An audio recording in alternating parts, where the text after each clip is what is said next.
Hello. हाँ, क्या कर रहे हैं? Exercise 1 complete. Vector 3D। क्यों? अरे अब तो डिस्कस कर लो। हैं?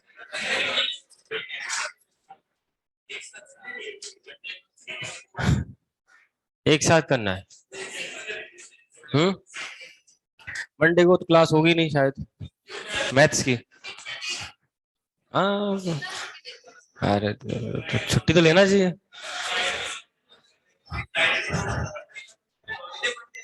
छुट्टी तो लेना चाहिए ना, छुट्टी है तो फिर लेने के लिए है।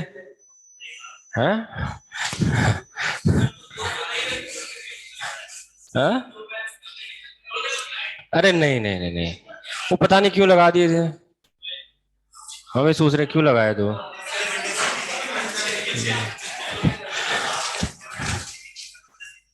हाँ, ये हो सकता है। तो पता नहीं, ऐसा होता तो नहीं है भाई, नॉर्मली, है ना। चलो ठीक है। तो पूरा टाइम है सॉल्व करने का तुम्हारे पास, है ना। वेक्टर 3D कब तक कर लोगे? ट्यूसडे तक तो हो जाएगा। हाँ, एक्सरसाइज 1 और फिर 3 भी हो जाएगा, पार्ट 2। ठीक है, चलो। तो हम नेक्स्ट चैप्टर स्टार्ट कर रहे हैं फिर। कॉम्प्लेक्स नंबर, है ना। एक छोटा सा चैप्टर है वैसे देखा जाए।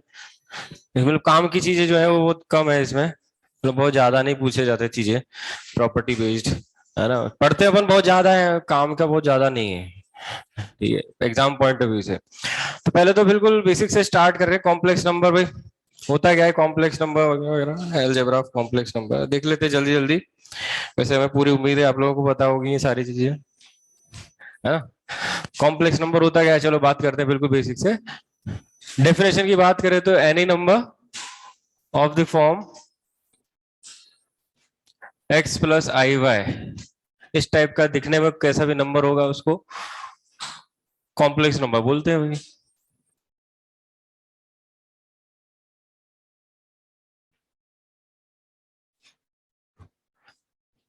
Where x y belongs to R, that means x and y are real numbers, and I stands for iota, IOTA, iota एक इमेजिनरी नंबर है। इसकी वैल्यू होती है -1 रूट के अंदर, इमेजिनरी नंबर। हाँ, तो डेफिनेशन हो गई। तो इफ z, इसको एक नाम दे दें अपन, z is equal to this complex number i x plus i y. तो x जो होता है इसको अपन लिखते हैं real part of z,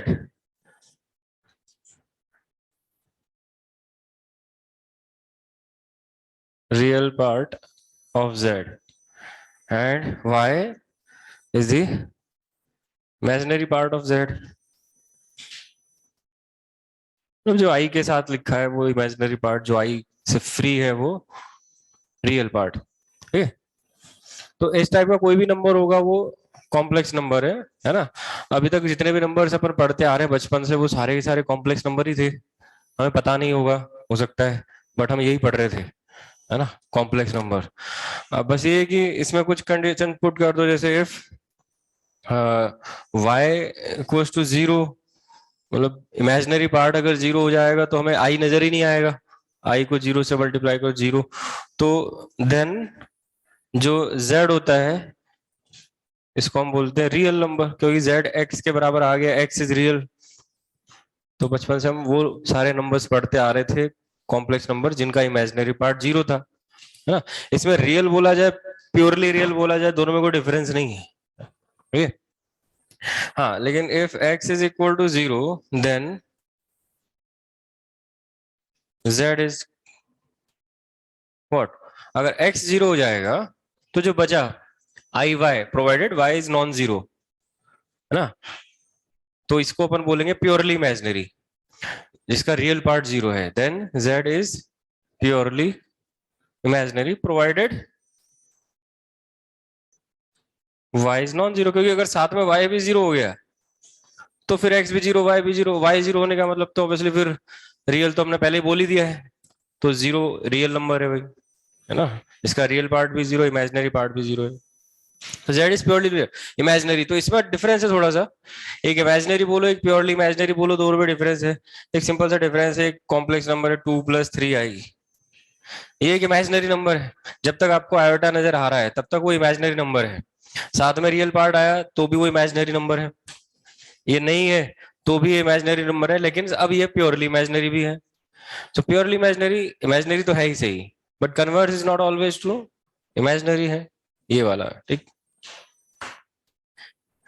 okay, then अच्छा, एलजेब्रा ऑफ कॉम्प्लेक्स नंबर, इसकी बात कर ले।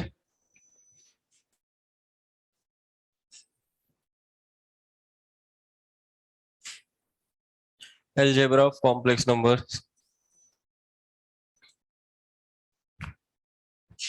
और इसमें कुछ नया नहीं है, मतलब जैसे अपन ऐड करते हैं सब्ट्रैक्ट करते हैं, एडिशन सब्ट्रैक्शन की बात कर रहे हैं, addition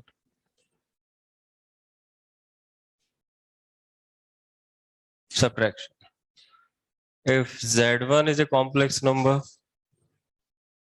z2 is another complex number, then z1 plus z2, देखो किसी भी कॉम्प्लेक्स नंबर को हम इस फॉर्म में लिखेंगे x plus i y की फॉर्म में, दैट मीन्स उसका रियल पार्ट और इमेजिनरी पार्ट आपको नजर आ जाए, ये होती है x plus i y वाली फॉर्म, ये जनरल फॉर्म बोल देते हैं अपन। z1 plus z2 भी एक नया कॉम्प्लेक्स नंबर मिलेगा, उसका अपन को रियल पार्ट चाहिए इमेजिनरी पार्ट चाहिए, तो रियल नंबर्स रियल पार्ट्स आपस में ऐड हो जाते हैं, इमेजिनरी पार्ट्स आपस में ऐड हो जाएंगे, ऐसा नजर आएगा। हमें सब्ट्रैक्ट करना है तो यहाँ पे रियल पार्ट्स आपस में सब्ट्रैक्ट हो जाएंगे, इमेजिनरी पार्ट सब्ट्रैक्ट हो जाएंगे आपस में, सिंपल।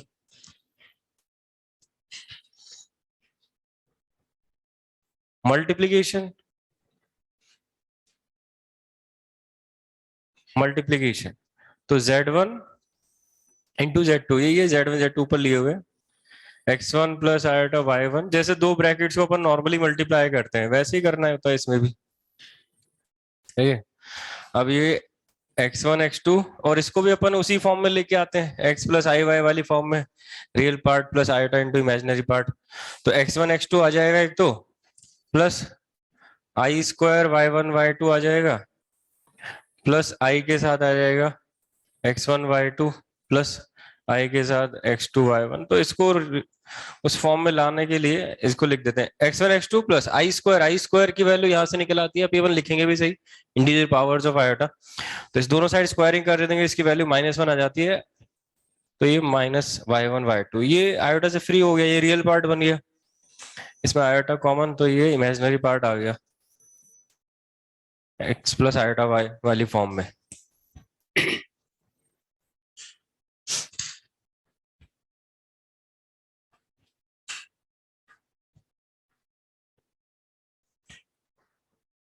डिवीजन,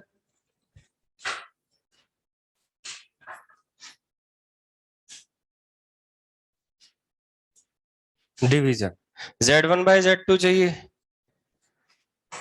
तो लिख तो देंगे x plus i y1 upon x2 plus iota y2, और इसको भी अपना काम है x प्लस आई वाई की फॉर्म में लाना, तो अभी तक तो सीधे सीधे हो रहा था, इसमें बस अपन को एक एक्स्ट्रा काम करना पड़ता है, बाद में तो हम एक पर्टिकुलर नाम दे देंगे, एक जैसे अपन रेशनलाइज करते हैं, रेशनलाइजेशन वही काम करना है, रेशनलाइजेशन, डिनोमिनेटर में जो लिखा है, क्योंकि डिनोमिनेटर में हमें आयोटा नहीं चाहिए, x प्लस आई वाई वाली फॉर्म चाहिए, तो डिनोमिनेटर में जो कॉम्प्लेक्स नंबर है उसमें साइन चेंज करके मल्टीप्लाई डिवाइड कर देते हैं x2 minus I Y to से, और न्यूमरेटर में भी जो कॉम्प्लेक्स नंबर्स का प्रोडक्ट बन गया डिनोमिनेटर में भी बन गया, वो चीज अप्लाई कर देते हैं फिर जो ऊपर लिखे थे।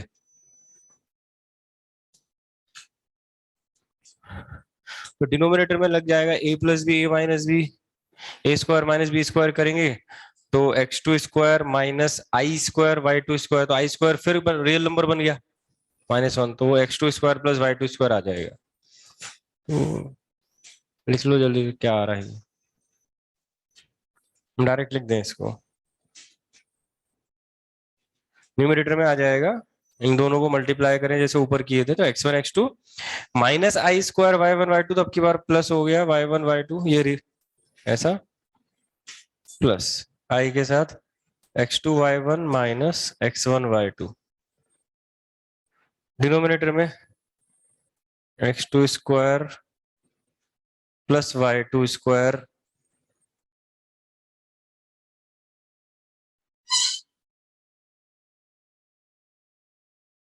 Okay, and x plus iota y वाली फॉर्मूला ना है, तो ये आ गया x1 x2 plus y1 y2 upon x2 plus, इसको रटना नहीं है किसी को भी, हम प्रोसेस मेथड है, इसको अपन एनी टाइम अप्लाई करेंगे, फॉर्मूले की तरह नहीं रटना है इसको कि डिवीजन में ऐसा आएगा।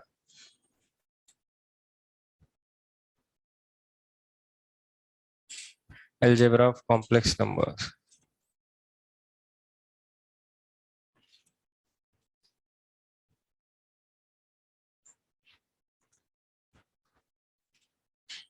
इस चीज में वो लिखते हैं, अलजेब्रा में तो और कुछ है नहीं, एडिशन सब्ट्रैक्शन मल्टीप्लिकेशन डिवीजन, ठीक है। हाँ, इक्वालिटी ऑफ कॉम्प्लेक्स नंबर,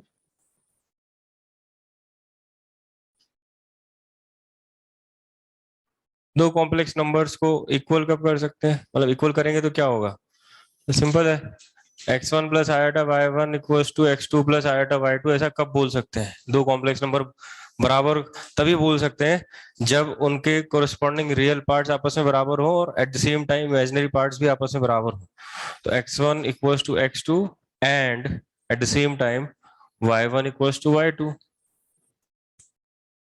ठीक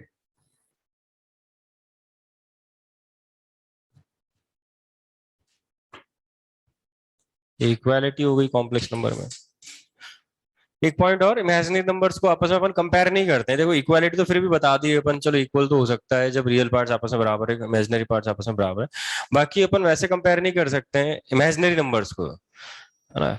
कॉम्प्लेक्स नंबर को तो कर सकते हैं कभी किसी केस में, क्योंकि कॉम्प्लेक्स नंबर में रियल नंबर्स भी आ जाते हैं, तो रियल नंबर को तो अपन कंपेयर करते ही है ना, मतलब y greater then 5 greater than 2, ऐसे लिखते ही अपन, सही है ये चीज, 5 बड़ा है 2 से, है ना, लेकिन फिर अगर ऐसा लिख दें 5 आयोटा ग्रेटर देन 2 आयोटा, तो फिर ये गलत बात है, हमें क्या पता भाई, 5 आयोटा की वैल्यू थोड़ी पता है हमें, आयोटा की वैल्यू नहीं पता तो 5 आयोटा की भी नहीं पता, वो तो एक इमेजिनरी नंबर है, क्या ही वैल्यू है उसकी पता ही नहीं, तो जिसकी वैल्यू नहीं पता फिर उसको कंपेयर कैसे कर ले, ये बड़ा है वो बड़ा है, ऐसे है ना, तो इसलिए इमेजिनरी नंबर्स को हम कंपेयर नहीं करते, imaginary numbers can not be compared,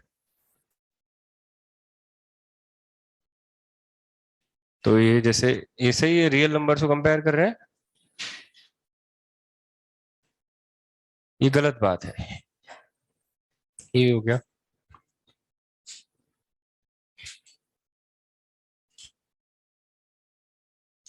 ठीक है।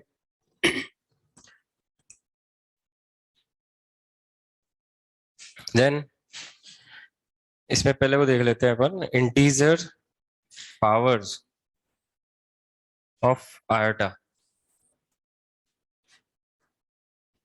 आई की इंटीजर पावर्स की वैल्यूज क्या क्या होंगी,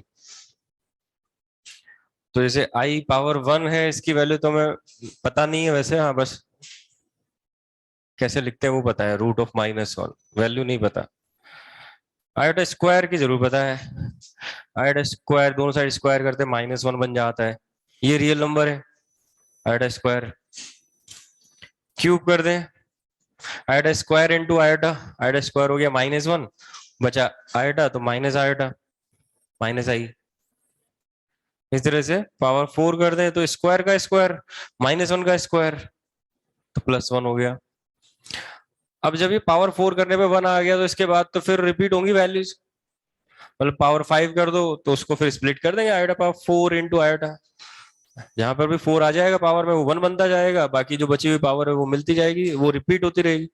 या तो आई मिलेगा या आई स्क्वायर यानी कि -1 मिलेगा, या आई क्यूब या फिर -i मिलेगा, और वापस 1 मिल जाएगा। तो रिपीट होती रहेंगे वैल्यूज। तो इसको जनरलाइज कर देते हैं अपन यहाँ पे, आयोटा पावर 4n। जैसे आयोटा पावर 4 है वैसे आयोटा पावर 4n। इसको लिख सकते हैं आयोटा पावर 4 की पावर n, तो 1 की पावर n 1 आ जाएगा। आयोटा पावर 4n प्लस 1,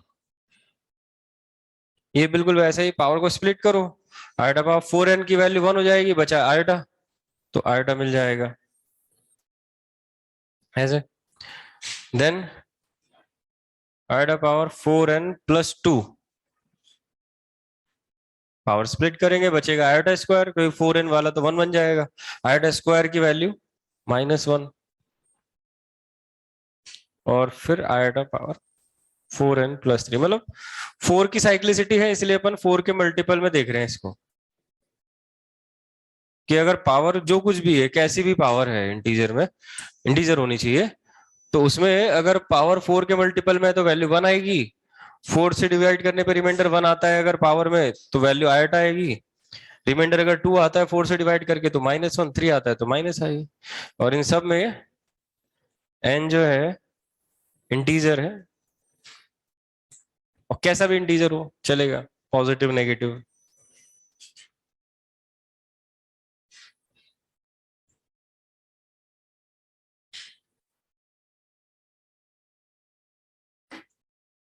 ठीक है, जैसे फॉर एग्जांपल आपको उसकी वैल्यू बतानी है,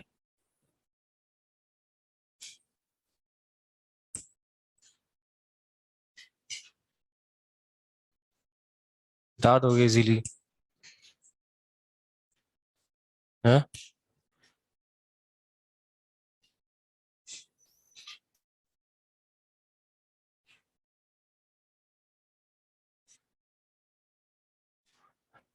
टाउ पावर माइनस में लिख दिए 2022, क्या होगी? -1, 4 से डिवाइड, मतलब नेगेटिव है ना तो भी चलेगा, आप अगर इसको डायरेक्ट फॉर्म में लिखो तो भी ठीक है, नेगेटिव में कोई दिक्कत है तो उसको पॉजिटिव बना दो, डिनोमिनेटर में लाके फिर बता दो तो भी कोई दिक्कत नहीं है। 1/i पावर 2022 लिख के फिर वैसे कर लो, तो 2000 जो है वो तो 4 का मल्टीपल हो गया, 2020 बचा 2, तो आई स्क्वायर बचेगा, चाहे कैसे भी समझ लो इसको, 1/i पावर 2022, 1/i स्क्वायर, इसको लिखोगे ना ऐसे, आयोटा पावर 4 × 504 + 2, अगर ऐसे लिखे तो ऐसा बन जाएगा, सही है। 5, 4 कहाँ लिख दिया, 4 तो बाहर है, हाँ 505 × 4, ये कितना होता है 2020 + 2, तो ये वैसा बन गया 4n + 2, तो 1/-1 ऐसे डायरेक्ट भी कर सकते थे, जैसे इसमें कर लेते हैं, भाई नेगेटिव है ना, तो ठीक है, n नेगेटिव इंटीजर भी तो हो सकता है, आप डायरेक्ट उस फॉर्म में अगर ले आओ तो भी ठीक है। जैसे इसको कैसे लिखते हैं, 4 × व्हाट प्लस समथिंग, क्या दे रहा है बताओ, नेगेटिव इंटीजर आएगा, -506, तो इसको मल्टीप्लाई करने पे कितना आएगा, 24, 2024 माइनस में, तो उसमें 3 लाने के लिए क्या करना है, +1, तो आयोटा पावर 4n + 1 बन रहा है, तो इसकी डायरेक्ट वैल्यू कितनी आ गई आयोटा, या फिर वैसे ही करो, नीचे लाओ, पावर पॉजिटिव बनेगी, फिर उसकी वैल्यू देखो क्या आ रही है,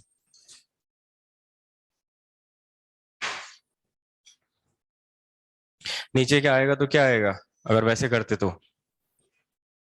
4n + 3 टाइप का बन जाता, तो उसको माइनस आयोटा लिख देते, पर नीचे आयोटा नहीं चाहिए ना अपन को, हम यही बोलते आ रहे हैं ना, डिनोमिनेटर में आयोटा नहीं चाहिए अपन को, फिर वही साइन चेंज करके मल्टीप्लाई डिवाइड करते हैं उसको, मतलब डायरेक्ट आयोटा से मल्टीप्लाई डिवाइड करते, तो यही आएगा वापस, तो कैसे भी लिखो उसको बात बराबर है,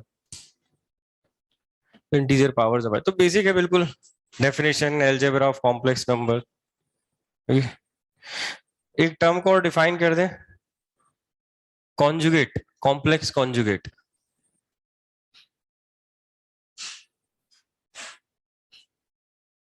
कॉम्प्लेक्स कॉन्जुगेट, तो इसको लिख देते हैं, the conjugate of a complex number z equals to x plus iy is defined as z bar। और ये मिलेगा कैसे?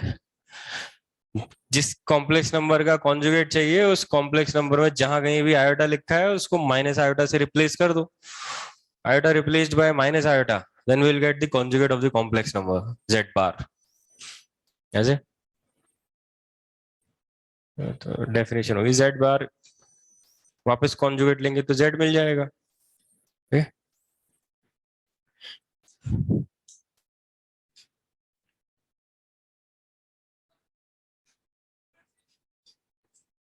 जिनका कौन बड़ा कौन छोटा, हमने ये बहुत बोले थे ना, वैसे कंपैरिजन का मतलब इक्वल तो हम वैसे ही बोल ही रहे ना, ऊपर बोला ही है, तो कॉम्प्लेक्स नंबर को बराबर तो बोला ही है ना।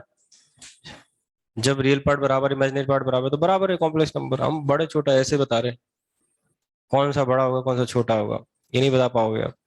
अब भाई अगर आप ये बोलो ऐसे तो ये तो बराबर है ना।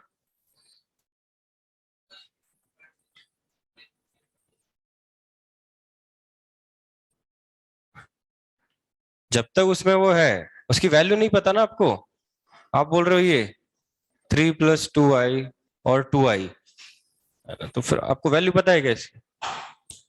ऑब्वियसली ये दोनों बराबर तो नहीं है, ये तो कंफर्म है। बराबर नहीं है तो या तो कोई एक बड़ा होगा कोई छोटा होगा, ऐसा कौन बड़ा कौन छोटा कैसे पता लगाओगे? कैंसिल कर दिया।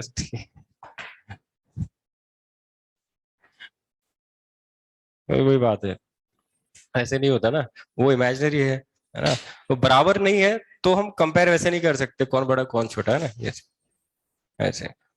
बराबर तो हो सकते हैं पर एक ही कंडीशन है, जब रियल पार्ट भी बराबर हो इमेजिनरी पार्ट भी बराबर। ओके, ये हो गया, इसमें कोई दिक्कत इसके अलावा? ठीक है, तो इसमें ऐसा सच कुछ है नहीं। नेक्स्ट अपन आते हैं जो काम की बात कर रहे हैं, representation of a complex number. हाँ, नहीं तो फिर करेंगे नहीं, वैसे कर सकते हैं बट करेंगे नहीं भाई। ऐसे तो पावर 1/2 भी आएगी जो हम पढ़ेंगे, square root of a complex number. ऐसे तो फिर पावर तो कोई से भी निकाली जा सकती है ना, कि हम पढ़ते हैं क्यूब रूट ऑफ यूनिटी, मतलब क्यूब रूट भी हम फाइंड करते हैं, nth रूट भी फाइंड करते हैं कॉम्प्लेक्स नंबर में, तो कर ही रहे ना अपन। nth रूट का मतलब क्या हुआ? आप किसी भी कॉम्प्लेक्स नंबर, वैसे तो हम यूनिटी के लिए करते हैं nth root of unity, but किसी के लिए भी किया जाता है वो तो। किसी भी कॉम्प्लेक्स नंबर की आप n रूट्स निकाल सकते हो, 1/n। n रूट्स का मतलब क्या है? पावर में 1/n आया ना, वही वाली बात। तो वो तो अपन करते ही है ना। पर यहाँ तो एक पर्टिकुलर वो पैटर्न बन रहा है, साइक्लिसिटी बन रही है आयोटा की पावर्स में, इंटीजर पावर्स में, वो अपन को देखना है। Next is representation of a complex number. कैसे कैसे रिप्रेजेंट करेंगे? देखो कॉम्प्लेक्स नंबर को क्या है, अपन जब जरूरत पड़ती है अपन कोऑर्डिनेट ज्योमेट्री से रिलेट कर लेंगे, मैक्सिमम तो उसी से करेंगे कोऑर्डिनेट ज्योमेट्री से। और अभी अभी अपन क्या वेक्टर पढ़ के आए हैं, तो जैसे वेक्टर में किसी पॉइंट की पोजीशन बताने के लिए अपन क्या यूज करते हैं? Position vector. तो यहाँ पे भी अगर मान लो हमने कभी कैसे ज्योमेट्रिकली बात कर रहे होंगे, एक z लिख दिया, z, तो z समझ लो z is the position vector of that point. और कोऑर्डिनेट ज्योमेट्री से रिलेट करें तो जैसे x + आयोटा y, तो इसको अपन लिख ही रहे, फर्स्ट जिसको अपन बोलते हैं कार्टेशियन फॉर्म या जनरल फॉर्म, कुछ भी बोल दे। तो इसमें क्या है, कोई कॉम्प्लेक्स नंबर है x + आयोटा y, तो उसको एक पॉइंट से रिलेट करते हैं अपन। एक प्लेन में एक पॉइंट होगा जिसके कोऑर्डिनेट होंगे x, y। तो जैसे अपन ने कोऑर्डिनेट ज्योमेट्री देखा है, 2 डायमेंशनल कोऑर्डिनेट ज्योमेट्री, क्योंकि दो ही है इसमें x और y, है ना, तो एक प्लेन में आ जाते हैं अपन 2 डायमेंशनल ज्योमेट्री में। तो जो जो काम अपन ने वहां किए हैं 2 डायमेंशनल ज्योमेट्री में, चाहे वो डिस्टेंस फार्मूला हो, सेक्शन फार्मूला हो, या कोई भी दूसरा कंसेप्ट हो, वो अपन एज इट इज यहाँ फॉलो कर लेते हैं। तो कभी जरूरत पड़ेगी कोऑर्डिनेट ज्योमेट्री से रिलेट कर लेंगे, और कभी नाम लेना होगा वेक्टर का तो वो पोजीशन वेक्टर समझते हुए नाम भी ले लेंगे। हाँ, तो कार्टेशियन फॉर्म में क्या है, x + iy, z = x + iy एक कॉम्प्लेक्स नंबर है। रिप्रेजेंट, इसको ऐसे बोल देते हैं, represent a point in a plane called और प्लेन का नाम भी है आर्गेंट प्लेन, और एक और नाम कॉम्प्लेक्स प्लेन भी बोल देते हैं। Complex plane represents a point in a plane called Argand or complex plane whose coordinates are x, y। तो एक पॉइंट है, जैसे एक्स वाई प्लेन होता है वैसे बिल्कुल वही है, बस नाम बदल गया है यहाँ पे। वहां एक्स वाई प्लेन बोलते थे, यहाँ आर्गेंट कॉम्प्लेक्स प्लेन बोलेंगे, है ना। वहां पे एक्स एक्सिस और वाई एक्सिस होती थी, यहाँ पे एक्सिस तो वही है, नाम अलग है बस। यहाँ पे रियल एक्सिस बोल देंगे इसको, डायरेक्शन वैसी है, मतलब साइन वैसा ही है, इधर प्लस इधर माइनस। इसको इमेजिनरी एक्सिस बोल देंगे। सब कुछ वही है, मीनिंग सब कुछ वही है, नाम बदल गए हैं बस, है ना। तो ये कोई पॉइंट होगा P, इसके कोऑर्डिनेट है x, y, तो इसके कोरिस्पॉन्डिंग कॉम्प्लेक्स नंबर होगा x प्लस आइटा y। ठीक है, इसको अपन ओरिजिन से ज्वाइन कर देते हैं, तो इसकी जो डिस्टेंस आती है OP, इसको बोला जाता है modulus of the complex number, mod z। यहीं पे लिखते हैं distance of P, distance of point x, y from origin is called the modulus of the complex number z, mod z।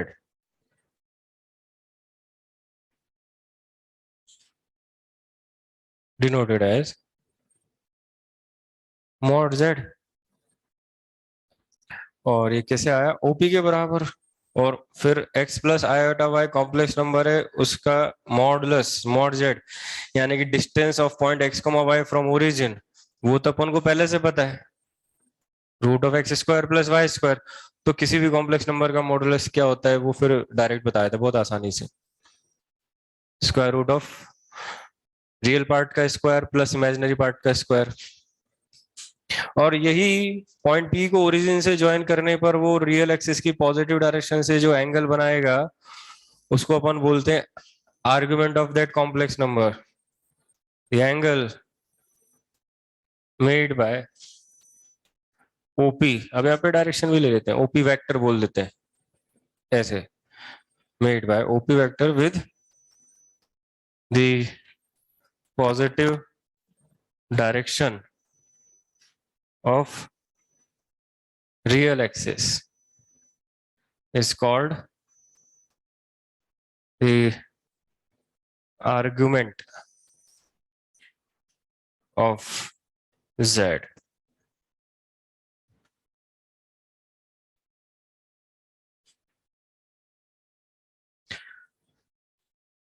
तो यहाँ डायग्राम के अकॉर्डिंग ये थीटा है, और लिखते ऐसे हैं आर्गुमेंट ऑफ z। ठीक है, तो अब किसी कॉम्प्लेक्स नंबर के कितने आर्गुमेंट हो सकते हैं?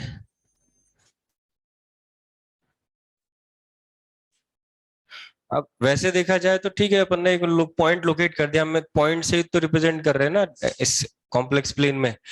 पॉइंट लोकेट किया, इसके कोऑर्डिनेट है x, y, उसको ओरिजिन से ज्वाइन किया, एंगल बना। हम एक काम करें, इसको आप एक काम करो, पूरा चक्कर लगा के आओ 360 डिग्री का, तो आपकी पोजीशन क्या होगी, new position after 360 degree rotate करने के बाद, सेम पोजीशन, पोजीशन सेम आई, कोऑर्डिनेट सेम, और जब कोऑर्डिनेट सेम है तो कॉम्प्लेक्स नंबर भी सेम। वही ना, अपन कोऑर्डिनेट्स x, y के कोरस्पॉन्डिंग की तो बात कर रहे हैं कॉम्प्लेक्स नंबर की। एक हर एक पॉइंट x, y के कोरस्पॉन्डिंग एक कॉम्प्लेक्स नंबर है x प्लस आयोटा y। तो जब तक कोऑर्डिनेट सेम है, x और y सेम है, तब तक कॉम्प्लेक्स नंबर भी सेम है। तो वो तो सेम ही आएगा ना, अगर अपन 360 डिग्री का चक्कर लगा दे तो सेम पोजीशन पे आएंगे, same coordinate, same complex number. लेकिन एंगल आप उतना भी तो बोल सकते हो, कितना बढ़ा दिया आपने, theta plus 360 degree, 2 pi plus theta, एक और चक्कर लगा लो 4 पाई प्लस थीटा। तो एंगल तो फिर उसको बढ़ता हुआ बोलेंगे ना अपन, 2 पाई ऐड होता जा रहा है, लेकिन कॉम्प्लेक्स नंबर सेम है, तो आर्गुमेंट तो कितने ही हो सकते हैं इसके, इनफाइनाइट। तो आर्गुमेंट का कोई ऐसा लिमिटेशन नहीं है, कितने भी हो सकते हैं एक पर्टिकुलर कॉम्प्लेक्स नंबर के। लेकिन अब नॉर्मली क्या होता है, इसको अगर कुछ नहीं भी बोला जाता है तो भी अपन एक प्रिंसिपल आर्ग्यूमेंट लेके चलते हैं। प्रिंसिपल आर्ग्यूमेंट इस इसको एक नाम दे देते हैं वैसे तो, is called the amplitude of z. इसको ऐसे लिखते हैं, denoted as amplitude of z. तो जहां तक अपन जितना पढ़ते हैं ना, यहाँ पे जितने क्वेश्चंस आते हैं स्पेशली मेंस तक, तो वैसे अगर मेंशन नहीं भी करता है तो अगर आर्गुमेंट भी लिखा है तो भी हम प्रिंसिपल आर्गुमेंट मानते ही सॉल्व करते हैं सारी चीजें इसमें, और मेंशन कर दे तो बहुत बढ़िया है भाई, है ना। तो एम्पलीट्यूड ऑफ जेड ये होता है प्रिंसिपल आर्गुमेंट, इसकी एक पर्टिकुलर रेंज है, ये होता है -पाई से पाई। इसमें एक पूरा चक्कर कवर होगा, कोई भी पॉइंट रिपीट नहीं होगा।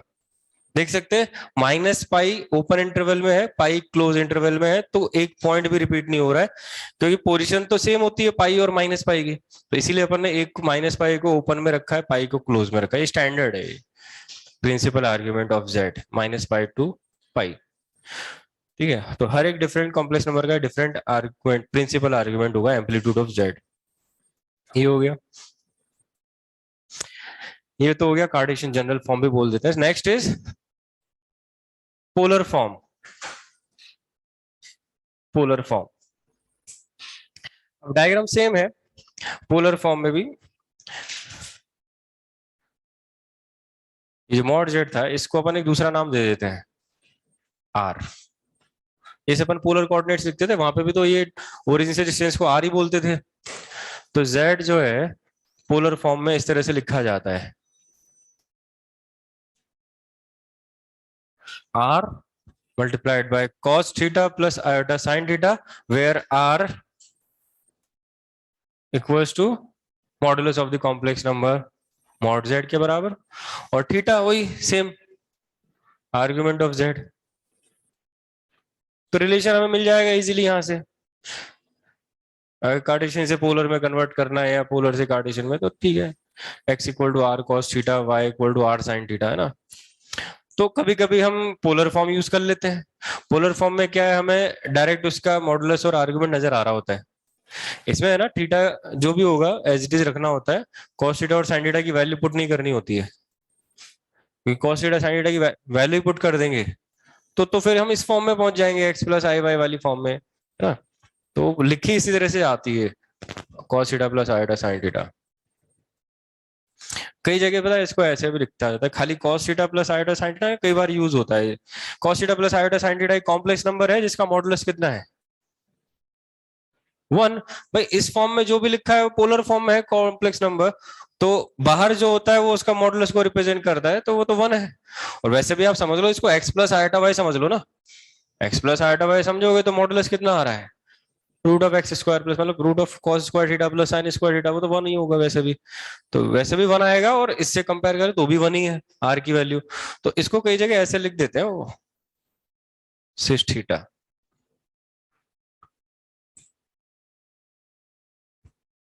मतलब कहीं ऐसा नजर आ जाए ना तो फिर कंफ्यूज ना हो कि ये क्या लिख दिए, है ना। Cis theta means cos theta plus iota sine theta, एक ही हो गया। एक और फॉर्म होती है, कभी कभी इसको यूज करते हैं, मतलब जैसे कोई एक्सप्रेशन दे दिया जेड में, कई क्वेश्चंस आते हैं मेंस में किसी भी एग्जाम में, कि मान लो कहीं भी शीट में मिल जाएंगे, कोई एक्सप्रेशन दिया हुआ है जेड में, वो पूछेगा कि जेड का लोकस क्या है, या फिर कोई एक्सप्रेशन को सिंपलीफाई करना है, सिंपलीफाई करने पर हमें क्या मिल रहा है, रियल पार्ट चाहिए, इमेजिनरी पार्ट चाहिए, कुछ भी इस तरह के क्वेश्चंस में, तो हम सिंपलीफाई करने के लिए ये यूज कर लेते हैं, स्पेशली तब जब आपको मॉडुलस दिया हो, स्पेशली तब जब आपको मॉडुलस दिया है, जैसे मॉडुलस ऑफ जेड 1 दिया है तो डायरेक्ट आप जेड की जगह cos theta plus iota sine theta put करो, सिंपलीफाई करो, क्योंकि सिंपलीफाई करते टाइम ट्रिग्नोमेट्रिक एक्सप्रेशंस आएंगे, ट्रिग्नोमेट्रिक फॉर्मूले काम में ले लेंगे अपन, वो सिंपलीफाई हो जाएगा आइडेंटिटी यूज करते हुए, है ना। एक और होता है इसमें यूलर फॉर्म, यूलर फॉर्म तो इसमें लिखते कैसे, z equals to r, r वही है सेम टू सेम, और e की पावर में iota theta, this is a Euler form of the complex number. R is the modulus of z, theta is the argument of z. तो एक ये representation है, कभी कभी इसको यूज कर लेते हैं कुछ चीजें समझने के लिए। इससे कंपेयर करें डायरेक्ट अगर अपन पोलर फॉर्म से, तो आर आर तो अपनी जगह है ही सही, तो कंपेयर करेंगे तो आपको ये रिलेशन और मिल जाएगा, e power iota theta is equal to cos theta plus iota sine theta. ऐसे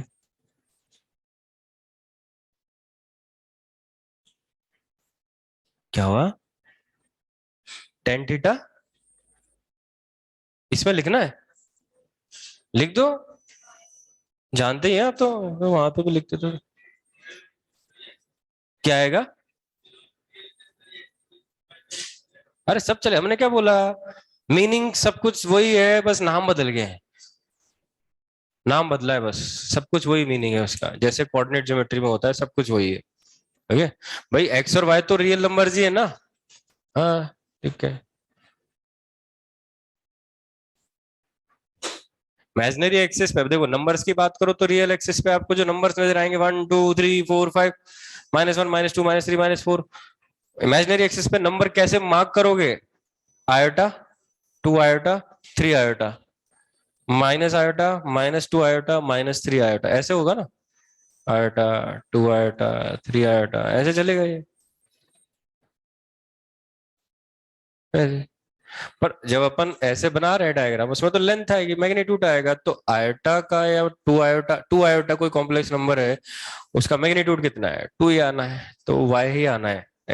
यहाँ पे आयोटा वाई लिखा जाएगा इमेजिनरी एक्सिस पे, तो उसकी लेंथ तो वाई ही कहलाएगी ना, ऐसे मॉड वाई। ओके, तो ये हो गया रिप्रेजेंटेशन। इसमें जो काम की चीज है वो है कि आपको किसी भी कॉम्प्लेक्स नंबर का मॉडुलस और आर्गुमेंट फाइंड करना आता है। तो मॉडुलस तो बहुत आसान है, कोई भी किसी भी फॉर्म में कॉम्प्लेक्स नंबर दिया है उसमें तो बहुत आसान है, देख कर ही बता देंगे, कुछ लिखने की भी जरूरत नहीं है। इस फॉर्म में अगर दिया है एक्स प्लस आयोटा वाई की फॉर्म में, तो मॉडुलस बहुत आसानी से बता देंगे। वहां पर अगर उस फॉर्म में कोई दिया है कॉम्प्लेक्स नंबर, तो आर्गुमेंट भी बहुत आसानी से बता देंगे, सामने नजर आ रहा है थीटा, चाहे यूलर फॉर्म है चाहे पोलर फॉर्म है। लेकिन अगर इस फॉर्म में दिया है एक्स प्लस आई वाई वाली फॉर्म में, तो आर्गुमेंट कैसे बताए, वो देखते हैं, finding argument of a complex number.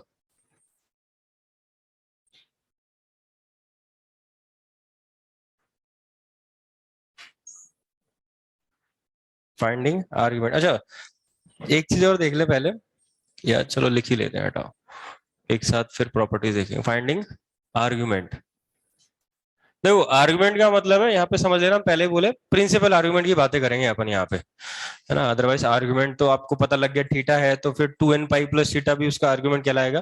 तो हमें तो प्रिंसिपल आर्गुमेंट फाइंड करना सीखना है। कब, जब x प्लस आयोटा वाई की फॉर्म में कोई कॉम्प्लेक्स नंबर दिया है अपन को। तो यहाँ पे जब भी x प्लस आयोटा वाई वाली फॉर्म में कोई कॉम्प्लेक्स नंबर दिया है, तो सबसे पहले आपको क्या करना है, देख लेना है कि वो कौन से क्वाड्रेंट में, 4 क्वाड्रेंट है, फर्स्ट सेकंड थर्ड, वो सब कुछ वही है जैसे पहले था। Let z equals to x plus iota y, है ना। तो जब भी आपको कोई कॉम्प्लेक्स नंबर इस फॉर्म में दिया है, आर्गुमेंट पता लगाना है, तो आप सबसे पहले तो ये देखोगे कौन से क्वाड्रेंट में, और कौन से क्वाड्रेंट में पता लगाने का तरीका वही है ना। अगर x और y दोनों पॉजिटिव है, case one, if x y are both positive first quadrant में, तो एक मार्क करते हैं अपन कोई भी रेंडमली, ऐसे कोई पॉइंट है ना, इसको ओरिजिन से ज्वाइन करोगे, तो ये जो एंगल बनेगा एक्स रियल एक्सिस की पॉजिटिव डायरेक्शन से, उसी को अपन आर्गुमेंट बोलते हैं। तो एंटी क्लॉकवाइज डायरेक्शन में बनेगा एंगल, तो थीटा का मीनिंग भी वैसा ही होता है जैसे ट्रिग्नोमेट्री से पढ़ते आ रहे हैं, एंटी क्लॉकवाइज जाएंगे तो पॉजिटिव, क्लॉकवाइज जाएंगे तो नेगेटिव, सब कुछ पूरा मीनिंग वही की वही। अब यहाँ पे आर्गुमेंट बताना है तो कैसे बताओगे, बिल्कुल सिंपल है, थीटा बताना है ना, परपेंडिकुलर ड्रॉप करो, ये वाई हो गया, ये एक्स हो गया, तो हम क्या करेंगे, तुरंत टेन थीटा निकालेंगे, ये आ जाएगा वाई बाय एक्स, और यहाँ पे जो थीटा आ रहा है उसी को आर्गुमेंट ऑफ जेड बोल देंगे, खत्म। मतलब ऐसे लिखना चाहो तो ये आ जाएगा, theta equal to tan inverse of y by x. Y और एक्स पॉजिटिव वैल्यूज है, तो टेन थीटा की जो वैल्यू आएगी पॉजिटिव आएगी, तो थीटा एक एक्यूट एंगल आएगा। तो ये तो बहुत आसान हो गया अगर फर्स्ट क्वाड्रेंट में है तो।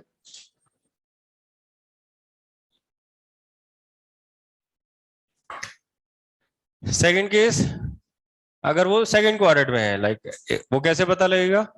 रियल पार्ट एक्स नेगेटिव है, वाई पॉजिटिव है, सेकंड क्वाड्रेंट में है। सेकंड क्वाड्रेंट में कुछ ऐसे मार्क करते हैं अपन,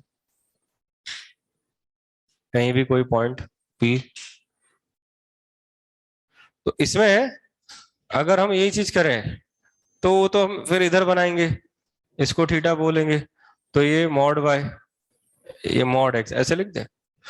तो इसमें एक्स नेगेटिव है, वाई तो पॉजिटिव है, तो ठीक है। फिर हम फिर भी टेन थीटा जब लिखते हैं ना, तो एक्स और वाई की पॉजिटिव वैल्यूज निकाल लेते हैं। मतलब हम हमेशा एक्यूट एंगल ही निकालते हैं ना। टेन थीटा की वैल्यू हमेशा पॉजिटिव लेते हैं, हम एक्स और वाई की पॉजिटिव वैल्यू लेके, तो थीटा आ जाता है टेन इनवर्स ऑफ दिस। तो यहां से हमेशा ही एक्यूट एंगल आता है। इस तरह से आगे भी थर्ड और फोर्थ केस में भी हम यही कर रहे होंगे। तो यहाँ से थीटा आ जाएगा, बट ये आर्ग्यूमेंट तो नहीं है। आर्ग्यूमेंट तो क्या होता है, जब उसको ओरिजिन से ज्वाइन करने पर रियल एक्सिस की पॉजिटिव डायरेक्शन से एंगल बनता है, तो ये होगा आर्ग्यूमेंट तो। और वो कितना हो जाएगा? पाई माइनस थीटा। थीटा एक एक्यूट एंगल है, ये पाई माइनस थीटा एक ऑब्ट्यूज एंगल मिल जाएगा, पॉजिटिव होगा वो भी। तो यहां से आर्ग्यूमेंट ऑफ जब जेड लिखना होगा तो हम पाई माइनस थीटा कर देंगे ऐसे। थर्ड केस, अगर एक्स और वाई दोनों ही नेगेटिव है, मतलब थर्ड क्वाड्रेंट में। अब देखना, प्रिंसिपल आर्गुमेंट की हमने बात करी है ना, प्रिंसिपल आर्गुमेंट बताना है माइनस पाई और पाई के बीच में, ये ध्यान रहे। तो थर्ड क्वाड्रेंट में अगर आप कहीं मार्क करोगे, इसको ओरिजिन से ज्वाइन कर दो, ये आ गया पॉइंट पी एक्स कमा वाई। तो एंगल कहां से देख रहे हैं फिर अपन? वाई अपॉन एक्स ही करना है बस हर बार। तो फिर एंगल ये होगा, ये मॉड वाई, ये मॉड एक्स। तो यहाँ पे फिर वही थीटा तो वैसे ही आना है, tan inverse of mod of y by x. Theta तो आ गया, एक्यूट एंगल, पॉजिटिव क्वांटिटी। लेकिन अब अपन को प्रिंसिपल आर्गुमेंट बताना है, आर्गुमेंट बताना है माइनस पाई पाई के बीच में। तो यहाँ पे रियल एक्सिस की पॉजिटिव डायरेक्शन से एंगल कहां से मेजर करोगे? यहां से तो नहीं करोगे, वो पाई को एक्सीड कर रहा है, हमें प्रिंसिपल बताना है। तो अब यहां से आओगे, यहां से आओगे तो मैग्नीट्यूड तो आपको मिल जाएगा, पाई माइनस थीटा, ये मैग्नीट्यूड लिखे हैं अपन, पाई माइनस थीटा होगा इस एंगल का मैग्नीट्यूड। लेकिन जैसे हम बोल ही रहे हैं कि जब अपन क्लॉकवाइज जाएंगे तो साइन भी मैटर करता है, नेगेटिव कंसीडर किया जाता है एंगल को। तो यहाँ पे वही वाली बात है, नेगेटिव में आएगा, ये मैग्नीट्यूड है। आर्ग्यूमेंट ऑफ जेड कितना लिखा जाएगा? Minus of pi minus theta ना, that means theta minus pi, negative में आएगा। माइनस पाई से जीरो तक थर्ड और फोर्थ क्वाड्रेंट कवर हो रहे हैं, जीरो से पाई तक फर्स्ट और सेकंड क्वाड्रेंट कवर हो रहे हैं,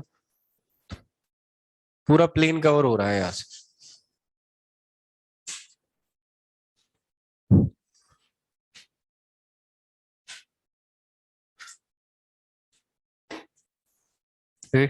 last case, if x positive y negative, मतलब फोर्थ क्वाड्रेंट, फोर्थ क्वाड्रेंट में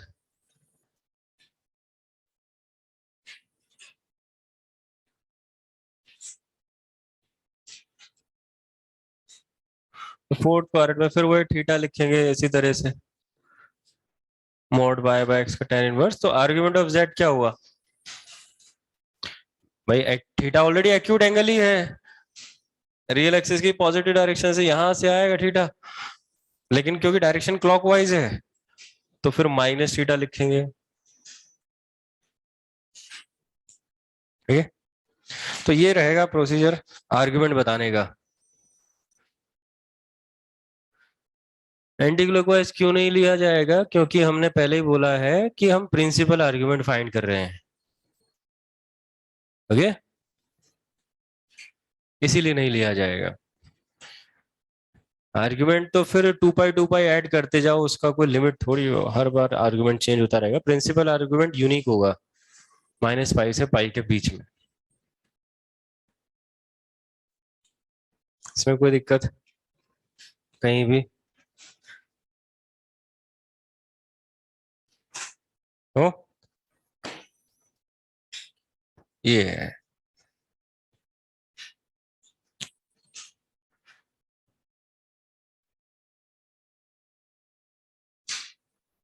जैसे कुछ एग्जांपल से देखते हैं क्वेश्चंस की फॉर्म में।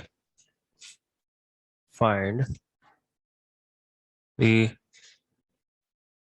मॉडुलस एंड प्रिंसिपल आर्ग्यूमेंट, है ना, आर्ग्यूमेंट मतलब principal argument of following complex numbers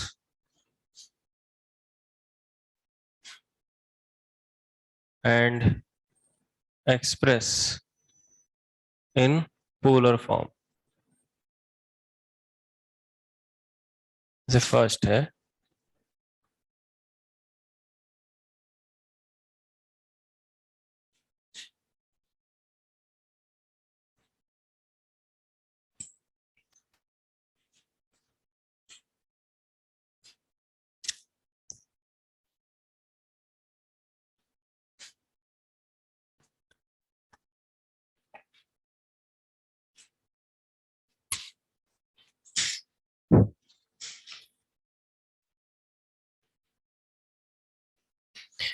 जैसे अपन वेक्टर में बोलते हैं, कोई भी वेक्टर लिखने के लिए आपको दो चीजें चाहिए, उसका मैग्नीट्यूड और उसका direction.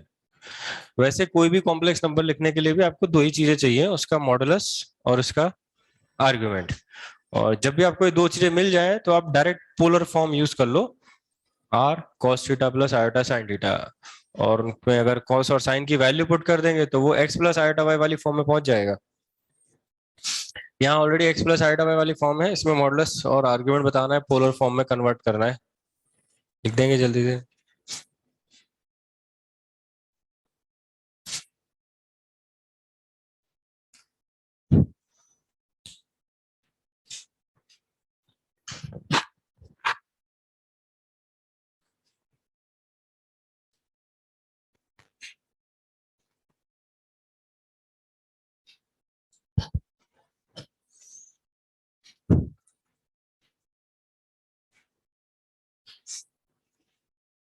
Mod z is equal to 2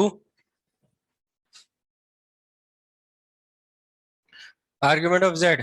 तो पहले थीटा निकालेंगे, theta equals to tan inverse of real और इमेजिनरी पार्ट की पॉजिटिव वैल्यू लेते हुए तो 1/√3 आएगा। मॉड लगा दिया ना एक तरह से, तो 1/√3 tan इनवर्स 1/√3 स्टैंडर्ड वैल्यू है π/6, लेकिन वो कौन से क्वाड्रेंट में है, सेकंड। तो आर्ग्यूमेंट ऑफ जेड आ गया पाई माइनस थीटा, यानी पाई माइनस पाई बाई 5 π/6।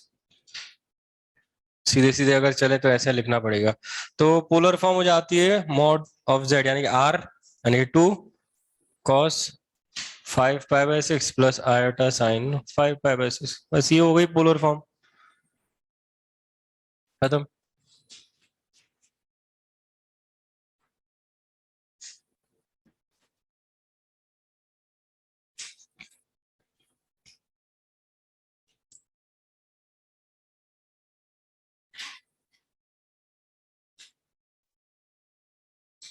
अच्छा, इसको देखते हैं।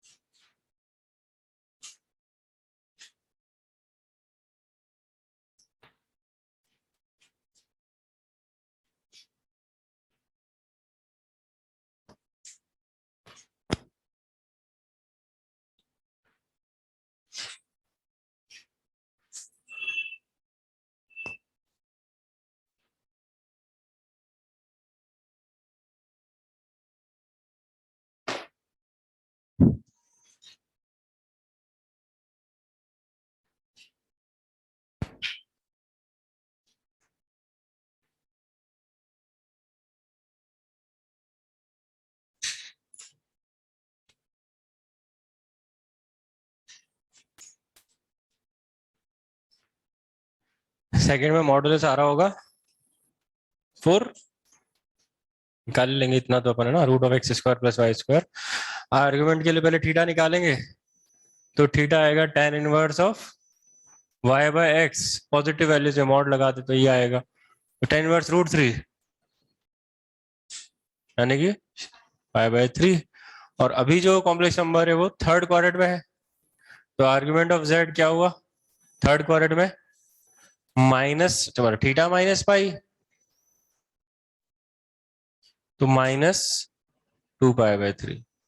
ऐसा कुछ, तो ये z आ जाएगा पोलर फॉर्म में 4 cos of -2π/3 plus iota sine of -2π/3। ज्यादा से ज्यादा ये है कि हम ये इसको ऐसे लिख दें, cos माइनस थीटा तो cos थीटा होता है, साइन माइनस थीटा तो माइनस साइन थीटा होता है, ज्यादा से ज्यादा ऐसे लिख दें, ठीक है। साइन और cos तो नजर आना ही चाहिए, है ना। ओके, ये हुआ। इसमें ये देखें, अगर हम यहाँ 2 नहीं लिखते तो क्या होता, मतलब ये 2 हटा दें यहाँ से तो -1 माइनस आयोटा √3, तो मॉडुलस चेंज हो जाता है ना। 2 अगर हटा दें तो मॉडुलस कितना हो जाएगा 2, आर्ग्यूमेंट तो कोई फर्क नहीं पड़ रहा है ना, क्योंकि वहां से 2 हटा भी तो 2 ऐसे भी कैंसिल हो रहा था। तो इससे एक बात और पता लगती है, जैसे अपन वेक्टर में बोलते थे कि जैसे किसी पॉजिटिव क्वांटिटी से अगर आप किसी वेक्टर पॉजिटिव स्केलर क्वांटिटी से आप किसी वेक्टर को मल्टीप्लाई करते हो तो उससे डायरेक्शन पे कोई फर्क नहीं पड़ता है, मैग्नीट्यूड चेंज हो जाता है।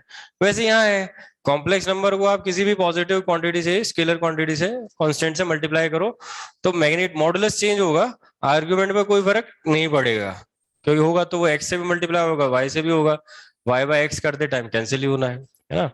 तो पॉजिटिव स्केलर क्वांटिटी से कोई फर्क नहीं पड़ता है यहाँ पे आर्ग्यूमेंट में, है ना। और लिखें third,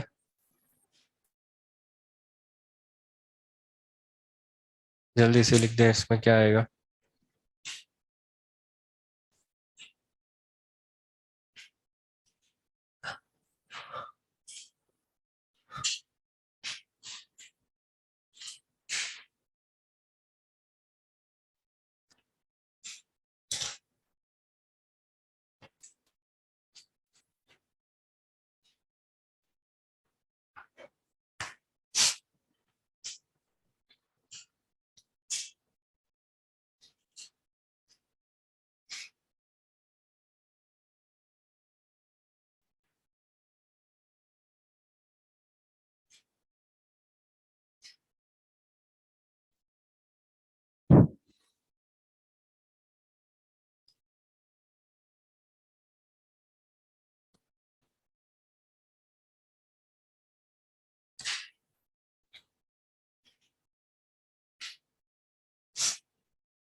Mod z is coming out to be 1, right? Okay, theta equals to tan inverse of √3/2 अपन 1/2, मतलब ठीक है 1/2 1/2 दोनों में आ रहा है, नहीं भी लिखो तो भी चलेगा। Again tan inverse √3, that mean same π/3, तो आर्ग्यूमेंट ऑफ z हो गया फोर्थ क्वाड्रेंट में x पॉजिटिव y नेगेटिव, तो माइनस थीटा माइनस π/3 ऐसे आ गया। पोलर फॉर्म में लिख ही देंगे ना, तो कोई दिक्कत नहीं है, आप लिख लेना cos ऑफ -π/3 ऐसे करके।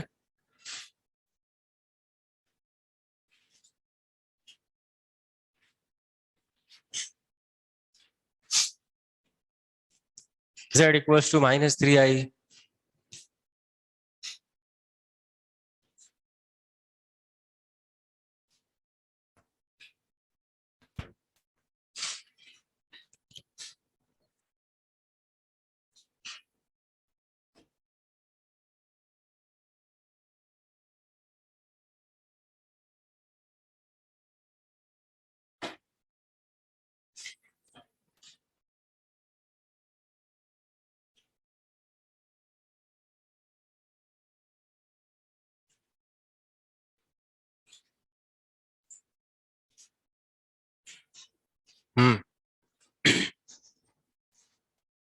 मॉडुलस कितना आ रहा है, simple, mod z equals to 3, real part x 0, y की वैल्यू -3, √(x²+ y²) आ गया। आर्ग्यूमेंट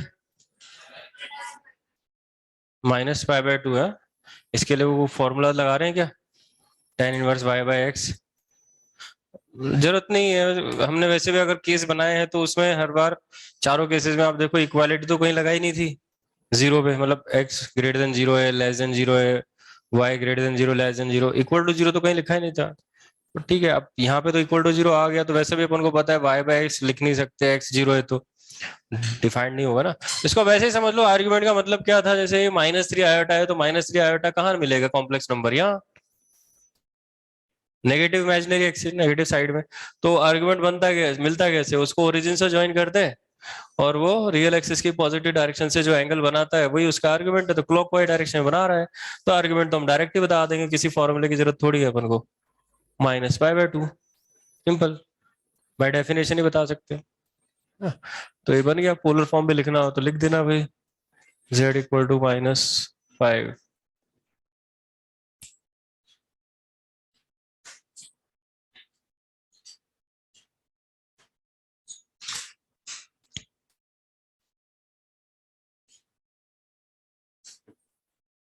इसका भी बता देंगे जल्दी से।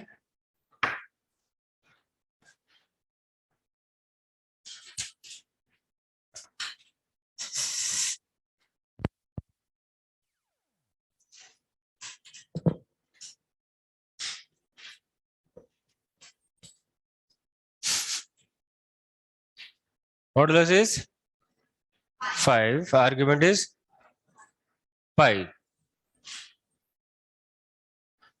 इसके लिए भी कोई फॉर्मूले की जरूरत नहीं है, क्योंकि -5 एक नेगेटिव रियल नंबर है, नेगेटिव रियल एक्सिस पे आएगा कहीं यहाँ पे -5, उसको ओरिजिन से ज्वाइन करेंगे और देखेंगे कि रियल एक्सिस की पॉजिटिव डायरेक्शन से कितना एंगल बन रहा है, वही उसका आर्ग्यूमेंट है। एंटी क्लॉकवाइज डायरेक्शन में जा रहे हैं पाई, क्लॉकवाइज में जाएंगे तो फिर वो -π बोलना पड़ेगा, पर हम प्रिंसिपल आर्ग्यूमेंट की बात कर रहे हैं, तो प्रिंसिपल आर्ग्यूमेंट में तो -π नहीं लिखा जाएगा। हाँ, लेकिन अगर खाली आर्ग्यूमेंट की बात आए तो आप -π बोल सकते हो, क्योंकि आर्ग्यूमेंट की बात आएगी तो आप 3π भी बोल सकते हो, 5π भी बोल सकते हो, है ना, हम प्रिंसिपल आर्ग्यूमेंट की बात कर रहे हैं यहाँ पे। ओके, तो किसी भी नेगेटिव रियल नंबर का आर्ग्यूमेंट तो पाई होगा, प्रिंसिपल आर्ग्यूमेंट। -5 लिखा है, -500 लिख दें, आर्ग्यूमेंट में क्या फर्क पड़ना है, कोई नहीं, पाई रहने वाला। किसी भी पॉजिटिव रियल नंबर का आर्ग्यूमेंट क्या होगा, -5 की जगह +5 होता तो आर्ग्यूमेंट कितना होता है, 0, क्योंकि वो इस साइड आ जाएगा तो 0 एंगल बनेगा उससे, रियल एक्सिस की पॉजिटिव, किसी भी पॉजिटिव रियल नंबर का आर्ग्यूमेंट 0, नेगेटिव का पाई, तो ऐसे बता सकते हैं। क्वेश्चन चेंज कर रहे हैं। अच्छा, 0 इज ए कॉम्प्लेक्स नंबर, उसका बता सकते हैं मॉडुलस और आर्ग्यूमेंट। मॉडुलस तो बता ही दोगे, 0, आर्ग्यूमेंट नॉट डिफाइंड है, जैसे 0 वेक्टर की डायरेक्शन नॉट डिफाइंड, वैसे ही 0 कॉम्प्लेक्स नंबर का भी आर्ग्यूमेंट नॉट डिफाइंड। हम वेक्टर से भी रिलेट करते हैं, हम कोऑर्डिनेट ज्योमेट्री से भी करते हैं। Find the modulus and argument, principal argument है ना, प्रिंसिपल आर्ग्यूमेंट ऑफ z =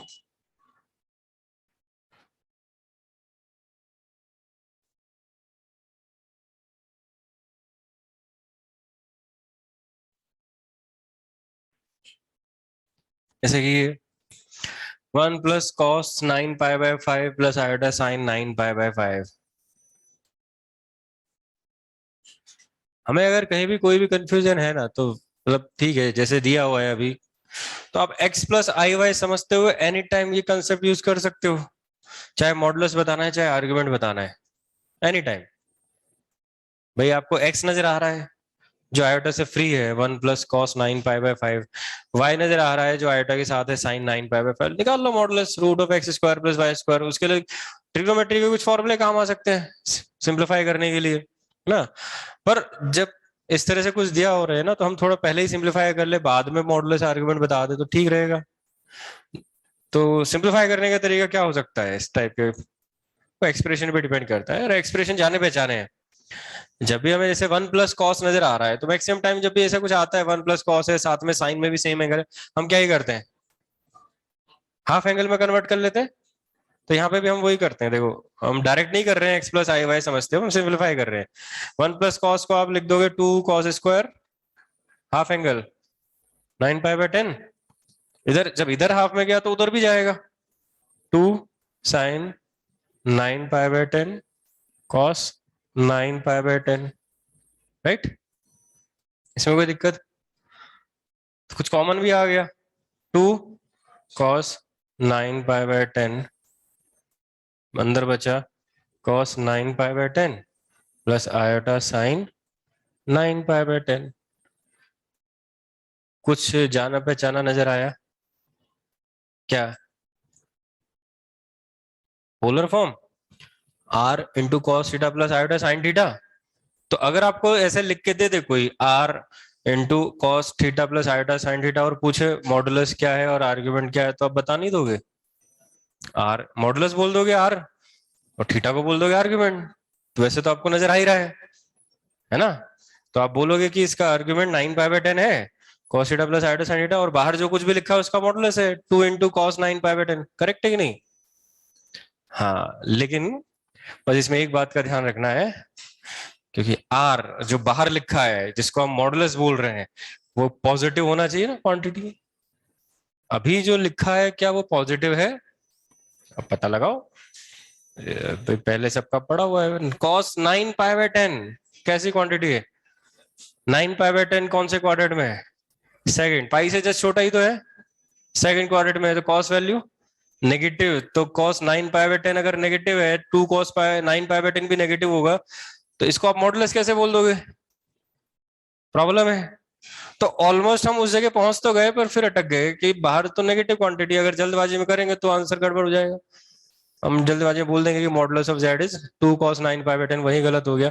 और ऑब्वियसली जब मॉड गलत है तो आर्गुमेंट भी गलत आना ही है। तो अब आप क्या करोगे? आ तो रहा है उस फॉर्म में बट पूरा नहीं आ पा रहा है, तो फिर हमको पता है कि हाँ चलो मॉडुलस है, नेगेटिव नहीं होना चाहिए। अभी वो नेगेटिव, तो एक काम करो ना, माइनस से मल्टीप्लाई कर दो। हमको तो पॉजिटिव बनाना है, तो माइनस से मल्टीप्लाई कर देते हैं, क्या दिक्कत है? -2 cos 9 पाई/10 कैसी क्वांटिटी होगी? पॉजिटिव। अब ऐसे थोड़ी है कि माइनस से मल्टीप्लाई करते हैं, बैलेंस भी तो करना पड़ेगा, तो अंदर भी माइनस आएगा।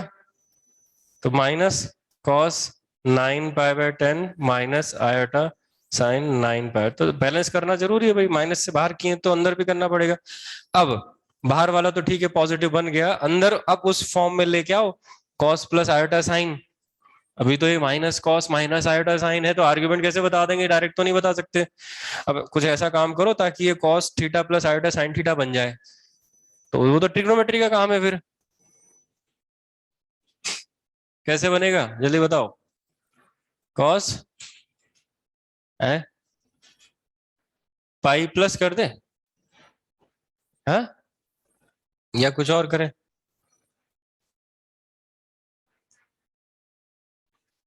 भाई पाई माइनस ये लिखोगे, क्या करोगे? पाई -9 पाई/10 करोगे तो कॉस में तो आता है, साइन में नहीं आता ना माइनस। पाई प्लस करोगे दोनों में आता है, पाई +9 पाई/10 लिख दे कि नहीं? प्रिंसिपल तो निकाल लेंगे, उसकी दिक्कत नहीं है, पर हम तो कन्वर्जन की बात कर रहे हैं। आपको अगर प्लस प्लस बनाना है दोनों को एक साथ, तो कैसे बनाओगे? दोनों जगह से माइनस हटाना है तो पाई प्लस कर दे। तरीके तो और भी हो सकते हैं। हम अभी पहले एक तो लेके आए थीटा, सेम सेम, तो इसको ऐसे लिख सकते हैं ना, राइट? कितना आया?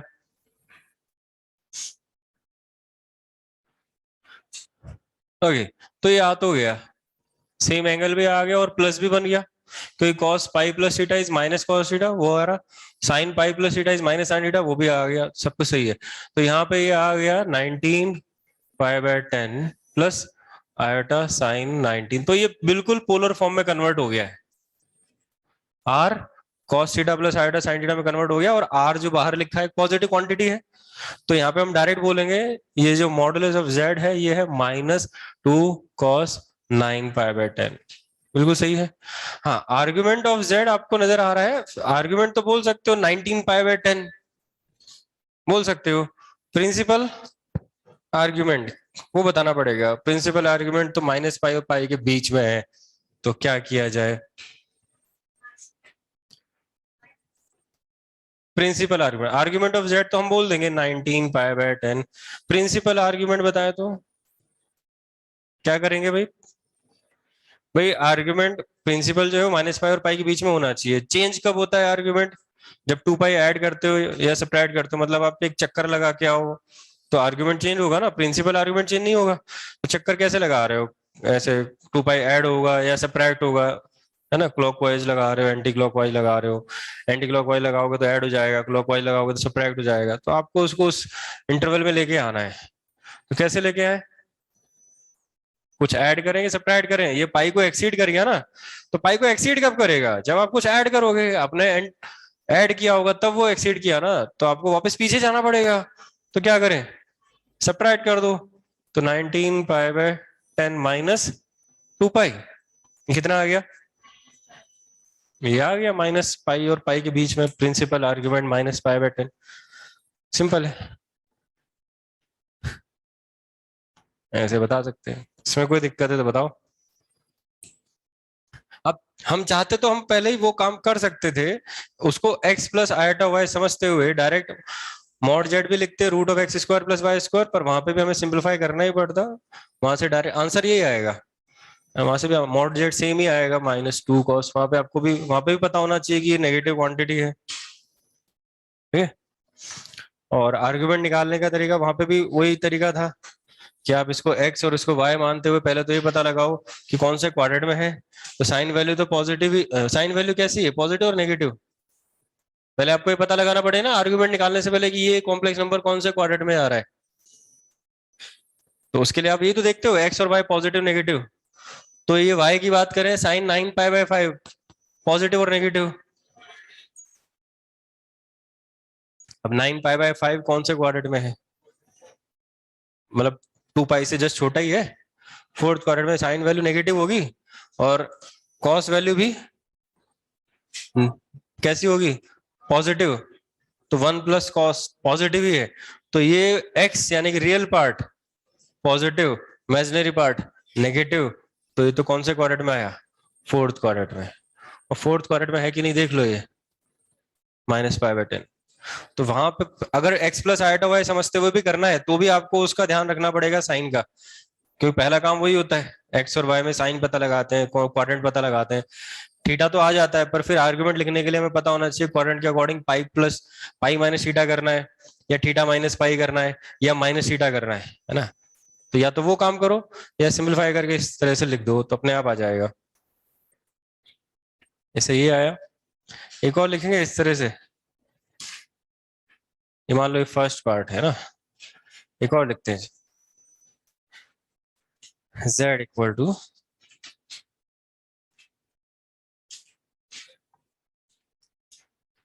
चलो सेम ही लेते हैं अपन, है ना,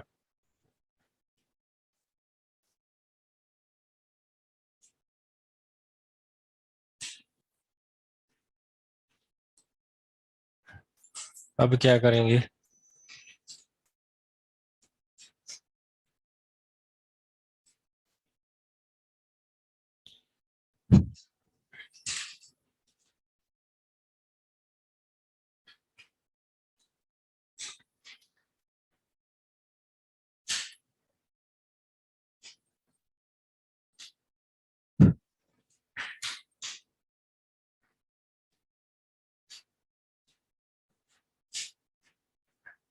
either x plus iota y समझो, या फिर ऐसे पहले सिंपलीफाई कर लो, पोलर फॉर्म में लाने की कोशिश कर लो।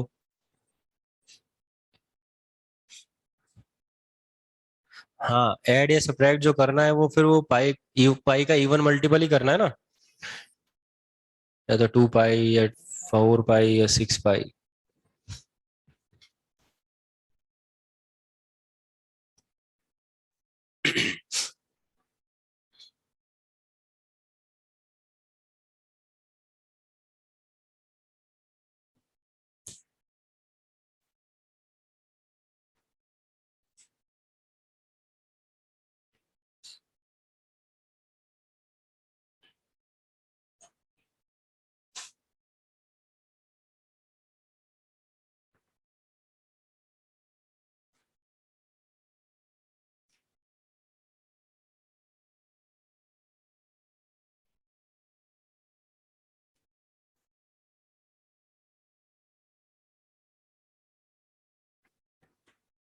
हाँ भाई, तो समझ में आ रहा है,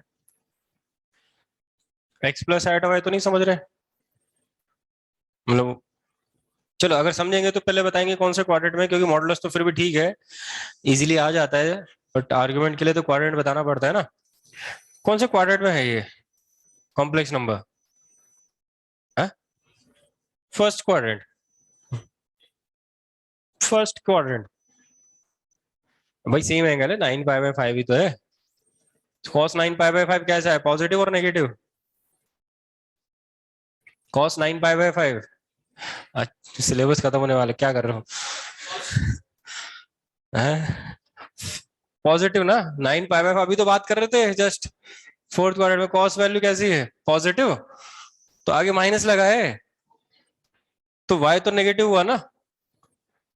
साइन वैल्यू कैसी होगी, हम बोलते कैसी भी हो, वो आगे 1 लिखा हुआ है, तो 1 माइनस साइन तो कैसा होगा, पॉजिटिव। तो x पॉजिटिव है, y नेगेटिव है, अगेन फोर्थ क्वाड्रेंट में है, तो ऐसे क्वाड्रेंट तो पता लग गया कम से कम। चलो ठीक है, अगर मान लो हमें वैसे ही करना है तो क्या करें भाई? भाई x प्लस आइटा वाई समझो तो भी आपको देखो मेहनत तो लगेगी, थोड़ा समझना पड़ेगा। हाँ भाई, आप इसको cos प्लस आइटा साइन में लाने की कोशिश करोगे ना, पर वहां तो ले आए थे, हाफ एंगल का फॉर्मूला आगे आ गया था, कॉमन भी आ गया था, इसका क्या करें अभी? यहाँ पे cos होता तो बहुत अच्छा होता ना, 1 प्लस कॉस या 1 माइनस कॉस होता तो बहुत अच्छा होता, कर लेते। नहीं है तो क्या करें, ले आएंगे, क्योंकि हमने ट्रिग्नोमेट्री पढ़ा हुआ है ना। तो साइन को कॉस में बदलना तो फिर बच्चा ही बदल देता है, अब तो बताओ। पाई बाय 2 माइनस करके लिख दे, कितना आएगा? Pi by 2 minus 9 pi by 5, जो भी आएगा आ जाएगा, सब जगह ही कर दो। ये sine pi by 2 minus 9 pi by 5, देख लेते हैं क्या आ रहा है ये। 1 माइनस कॉस कितना आएगा, 5 5 माइनस 18 पाई, कितना आया था, -13 पाई।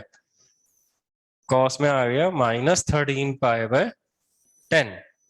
चलो इधर भी ऐसे आएगा, सेम सेम -13 पाई बाय 10। थोड़ा सा सही से लिख दें पहले, cos of minus theta is cos theta, लेकिन साइन में तो माइनस बाहर आएगा तो ये प्लस हो गया।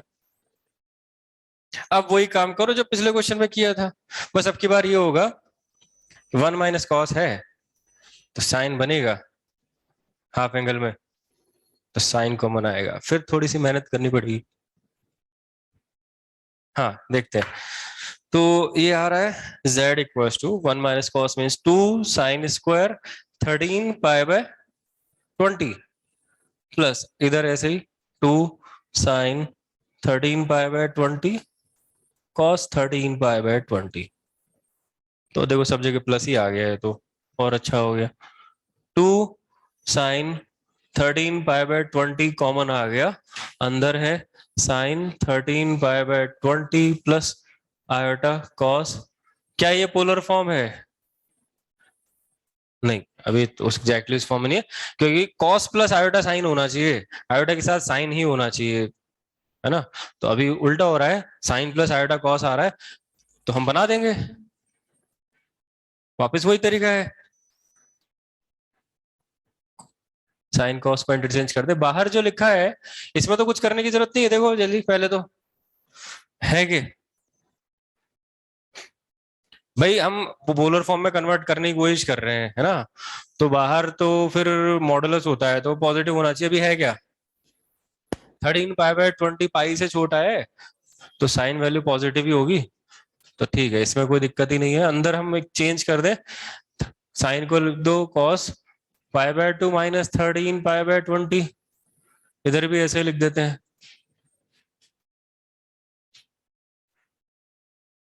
Okay, now what, cos pi by 2 minus theta, ये कितना आ रहा है अभी, 10 - 13 -3 पाई बाय 20, इधर भी ऐसे ही -3 पाई बाय 20। अभी ये पोलर फॉर्म आ गई, अभी है polar form, r cos theta plus iota sine theta है ना, तो बाहर जो लिखा है ये उसका मॉडुलस हो गया, क्योंकि पॉजिटिव तो है ही सही, तो इसको मॉडुलस बोल देंगे, mod z equals to 2 sin 13 pi by 20, correct है। और आर्ग्यूमेंट वो अंदर cos theta plus iota sine theta लिखा है, तो ये हो गया -3 पाई बाय 20, सही है, प्रिंसिपल है कि नहीं, है ना। और क्वाड्रेंट तो हमने पहले ही बता दिया था, कौन सा क्वाड्रेंट में आना था, फोर्थ, फोर्थ क्वाड्रेंट में है -3 पाई बाय 20, करेक्ट। तो इस तरह से बता देना है, फिर भी कोई दिक्कत है तो बताओ।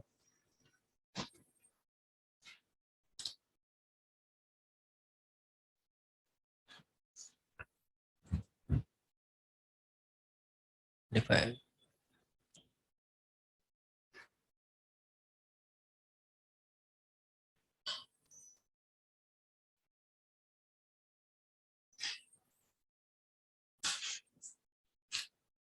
हो गया? All clear? किसी को कोई दिक्कत नहीं है? चलो कुछ और बातें करते हैं फिर। प्रॉपर्टीज पे आ रहे। प्रॉपर्टीज ऑफ, पहले तो लिख लेते हैं, पहले properties of modulus and conjugate, दोनों एक साथ।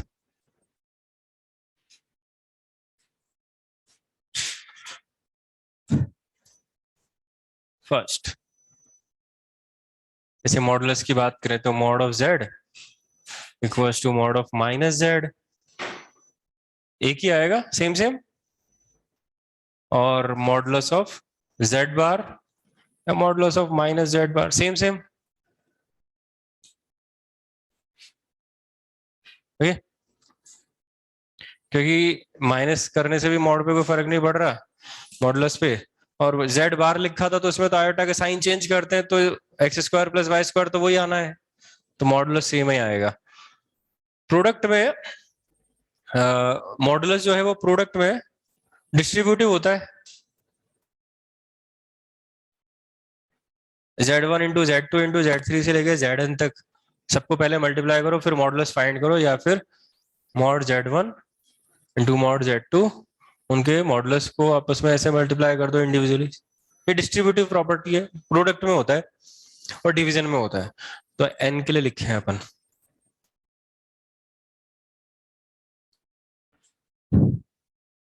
ओके, इसी का फिर एक एक्सटेंडेड वर्जन होगा, modulus of z power n, modulus of z power n is equal to mod z की पावर n, वही z into z into z into z n times, या फिर mod z into mod z into mod z n times, एक ही बात है।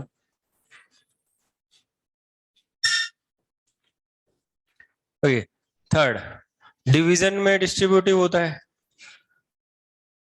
Mod z1 upon mod z2 कर सकते हैं। ओके, फोर्थ, कॉन्जुगेट की बात कर ले तो बार जो है वो सब जगह डिस्ट्रीब्यूटिव होता है, प्लस माइनस मल्टीप्लीकेशन डिवीजन सब जगह बार कॉन्जुगेट। ये आ जाता है z1 bar plus minus z2 bar plus minus and so on zn bar. Plus minus में भी डिस्ट्रीब्यूटिव है और प्रोडक्ट में भी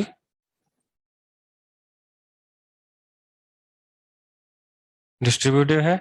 इसी का वही same special case, z power n का conjugate is equal to z bar की पावर n।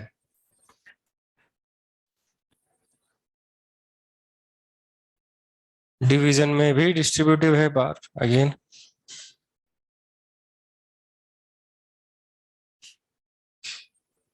ऐसा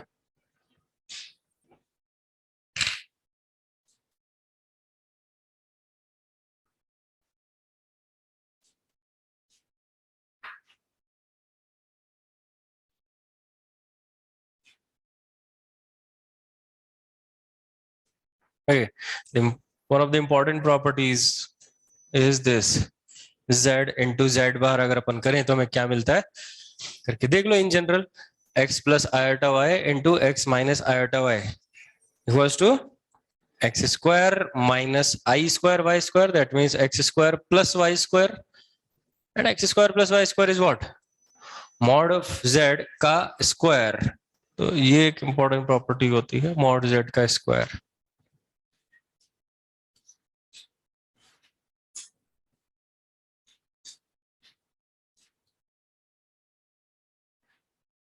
इसी में अगर अपन को कोई भी दो कॉम्प्लेक्स नंबर्स z1 z2 का सम चाहिए या मॉडुलस चाहिए, मान लो सम या डिफरेंस का मॉडुलस चाहिए। मान लो पहले प्लस की बात करते हैं, तो ये कैसे फाइंड करें? तो इसके लिए हम इसी प्रॉपर्टी को यूज करते हैं, ऊपर जो लिखी हुई स्क्वायर फाइंड करते हैं अपन यूजिंग दिस प्रॉपर्टी। तो ये क्या बनेगा? z1 plus z2 into z1 plus z2 का conjugate, z bar equal to mod z square. तो ये बार की प्रॉपर्टी जो अभी जस्ट लिखी है अपन ने, वो बार तो डिस्ट्रीब्यूटिव है भाई, प्लस माइनस में सब जगह ऐसे बन जाएगा। फिर इसको अंदर मल्टीप्लाई कर दें तो z1 बार प्लस z2 बार प्लस z1 बार प्लस z1 बार z2। तो इसमें फिर वापस the same property number 7 use करें तो ये मॉड ऑफ z1 का स्क्वायर मॉड ऑफ z2 का स्क्वायर। अब ये जो एक्सप्रेशन है ना z1 बार प्लस z1 बार z2, इसमें आप क्या करो, अपनी मर्जी से कोई भी in general complex number let कर लो z1 और z2, x1 y1 x2 y2 लेकर। तो आप z1 इंटू z2 बार लिखोगे, z1 बार इंटू z2 लिखोगे, ऐड करोगे तो इनका रियल पार्ट सेम ही आता है, तो वो ऐड होकर 2 टाइम्स बन जाएगा। तो उसको जो इमेजिनरी पार्ट होगा वो कैंसिल हो जाएगा, तो बचेगा एक रियल पार्ट ओनली, वो भी किसका? दोनों में से किसी एक का लिख दो, क्योंकि वो सेम ही आता है। जब आप x1 y1 x2 y2 लेके सिंप्लीफाई करोगे तो आपको ये चीज नजर आएगी, z1 इंटू z2 बार या फिर z1 बार इंटू z2, इनका रियल पार्ट सेम होगा तो ऐड होगा 2 times, imaginary part opposite sign का आएगा तो वो कैंसिल हो गया, 2 times real part of z1 z2 bar. ये आया आपका mod of z1 plus z2 का स्क्वायर, राइट। तो सिमिलरली हम माइनस का लिखेंगे तो क्या आएगा? ये सेम रहेगा, मॉड ऑफ z1 स्क्वायर ये सेम रहेगा, यहाँ पे माइनस आ जाएगा, माइनस माइनस माइनस माइनस, यहाँ माइनस यहाँ माइनस यहाँ माइनस आएगा, बाकी पूरा सेम। दोनों को ऐड कर दें तो ये आ जाएगा ऐसा कुछ, देखो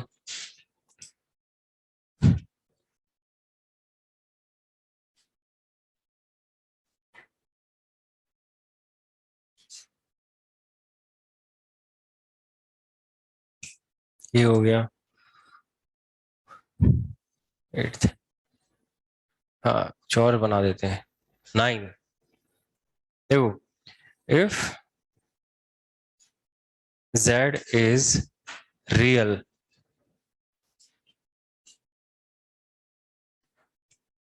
या उससे पहले एक और बनाते हैं, जल्दी बढ़ी रहती है है ना, z प्लस z बार इसी में आ जाएगा वो, z प्लस z बार अगर अपन करें तो क्या मिलेगा? x plus iota y plus x minus iota y cancel, 2x मतलब 2 times real part of z, ठीक है।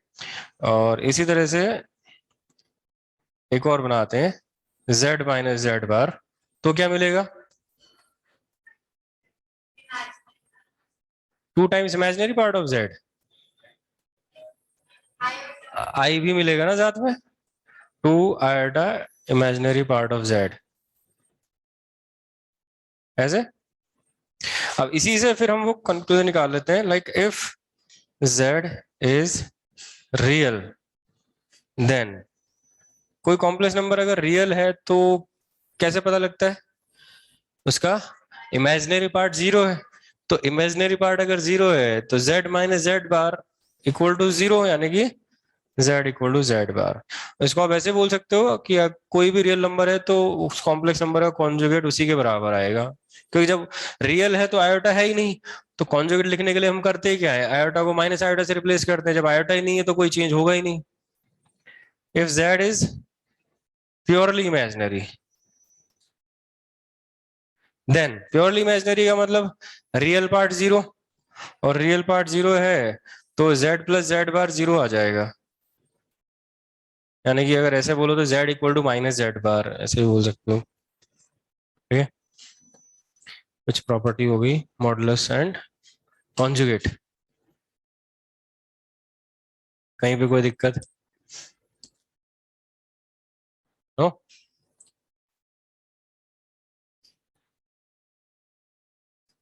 और तुम्हें नहीं रह गई।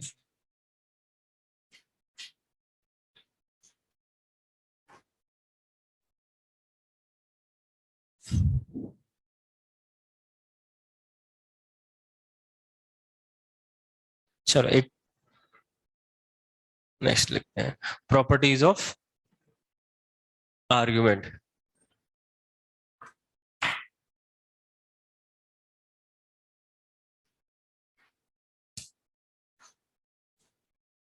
Properties of argument.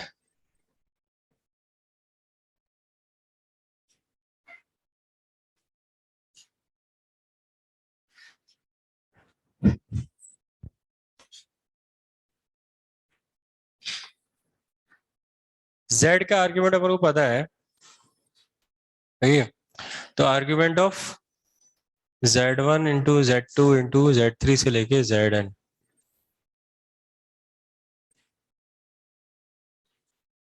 प्रोडक्ट में है।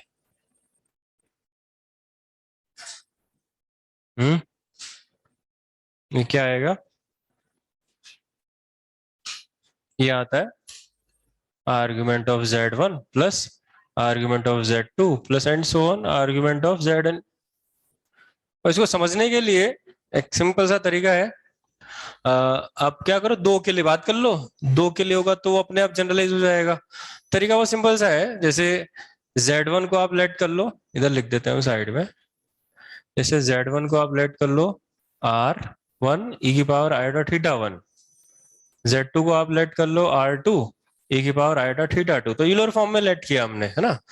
तो आर बाहर जो लिखा रहता है वो मॉडुलस होता है, r1 r2 मॉडुलस हो गए, और थीटा 1 थीटा 2 जो e की पावर में आयोटा के साथ लिखा है वो उसका आर्ग्यूमेंट होता है। जब आप z1 इंटू z2 करोगे तो क्या होगा, r1 इंटू r2 इंटू ई की पावर में iota theta 1 plus iota theta 2, iota common theta 1 plus theta 2। तो प्रोडक्ट में वापस यूलर फॉर्म बन गई। यूलर फॉर्म में वो बाहर लिखा है ई के, वो उसका मॉडुलस होता है which is r1 into r2। और ये तो मॉडुलस की प्रॉपर्टी थी, थोड़ी देर पहले लिखी थी अपन ने कि प्रोडक्ट में जो है मॉडुलस डिस्ट्रीब्यूटिव होता है। तो modulus of z1 z2 is equal to mod z1 into mod z2, वो यहाँ से भी नजर आ रहा है। आर्ग्यूमेंट की प्रॉपर्टी भी यहीं से नजर आ रही है। ये कॉम्प्लेक्स नंबर हो गया जिसमें ई की पावर में आयोटा के साथ जो लिखा है वो उसका आर्ग्यूमेंट है। Theta 1 plus theta 2 is the argument of this z1 into z2। Theta 1 plus theta 2 का मतलब हो गया argument of z1 plus argument of z2। वही बन के आ रहा है यही प्रॉपर्टी। जब दो के लिए है तो वो तीन के लिए भी ऐसे ही होगा, चार के लिए भी ऐसे होगा, n के लिए भी ऐसे ही होगा। ठीक, और इसी का एक दूसरा फॉर्म है, सेम प्रॉपर्टी है, अब हम किस तरह से लिख रहे हैं उसको देखना। cos theta 1 plus iota sine theta 1 into cos theta 2 plus iota sine theta 2 and so on, plus का मल्टीप्लीकेशन है, cos theta n plus iota sine theta n। ये इतने सारे कॉम्प्लेक्स नंबर्स हमने मल्टीप्लाई किए, इन सब के मॉडुलस कितने हैं, 1। जब इन सबको मल्टीप्लाई करके एक सिंगल कॉम्प्लेक्स नंबर बनाएंगे तो उसका मॉडुलस भी कितना होगा, 1। उसकी हम पोलर फॉर्म लिखना चाह रहे हैं तो 1 उसका मॉडुलस हो गया। और जरूरत क्या है उसकी, आर्ग्यूमेंट की। कोई भी कॉम्प्लेक्स नंबर लिखना है तो मॉडुलस और आर्ग्यूमेंट चाहिए। तो modulus of 1 into modulus of 1 into modulus of 1 n times, तो 1 मिल गया वापस। आर्ग्यूमेंट कैसे मिल रहा है, वो ऊपर लिखा है, z1 into z2 into z3 से लेके zn तक का प्रोडक्ट का आर्ग्यूमेंट किसके बराबर है, z1 का आर्ग्यूमेंट प्लस z2 का आर्ग्यूमेंट प्लस z3 का आर्ग्यूमेंट। तो इस प्रोडक्ट का आर्ग्यूमेंट कितना आएगा, theta 1 plus theta 2 plus theta 3 से लेके थीटा n। पोलर फॉर्म में क्या होता है, cos theta plus iota sin theta, theta is the argument, argument is theta 1 plus theta 2 plus theta 3 से लेके theta n plus iota sin theta, और theta का मतलब आर्ग्यूमेंट। वो अपन ने ऊपर लिखी है प्रॉपर्टी की आर्ग्यूमेंट किसके बराबर है। तो ये प्रॉपर्टी है, लिखने का तरीका बदल गया, चीज वही है जो ऊपर लिखी है, बस पोलर फॉर्म में लिख दिए है।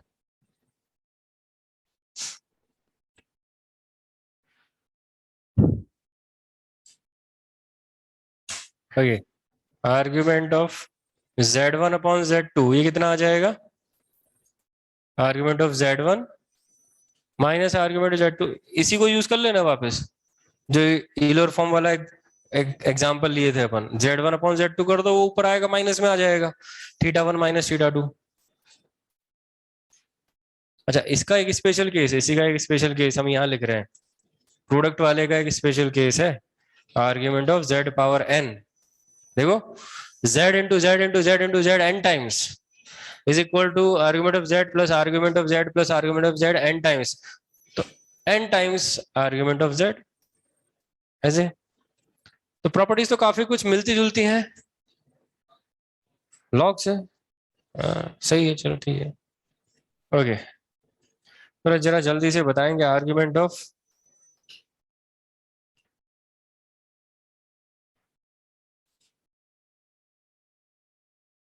Z bar in terms of argument of Z।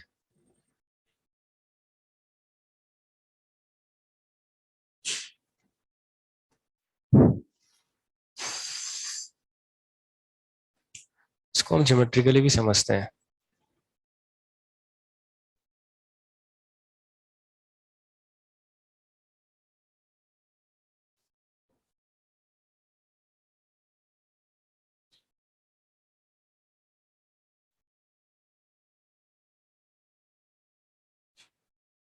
हाँ, argument of Z bar is equal to minus argument of Z।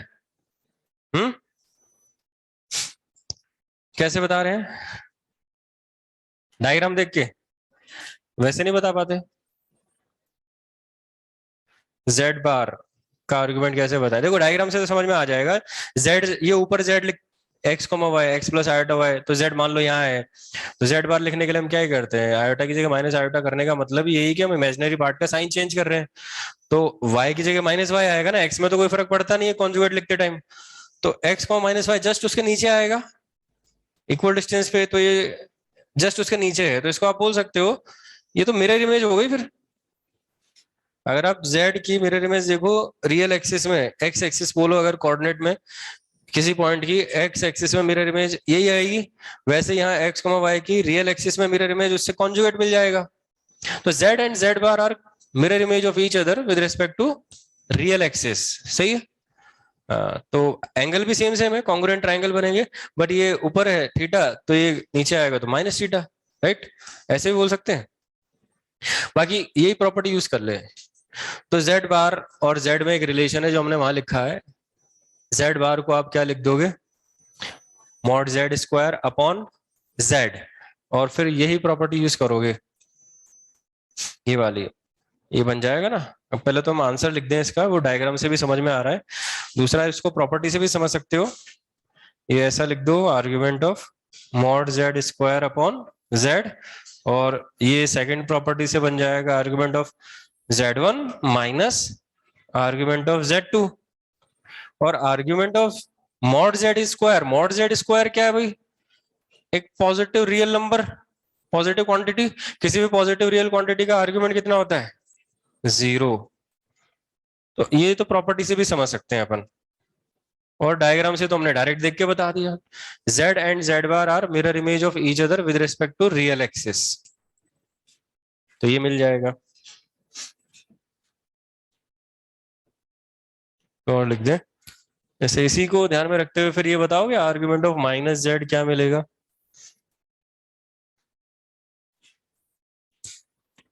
In terms of argument of Z।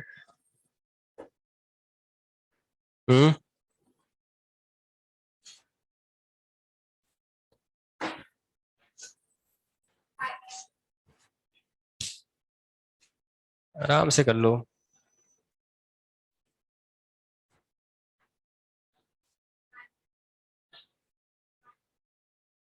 Pi minus argument of Z,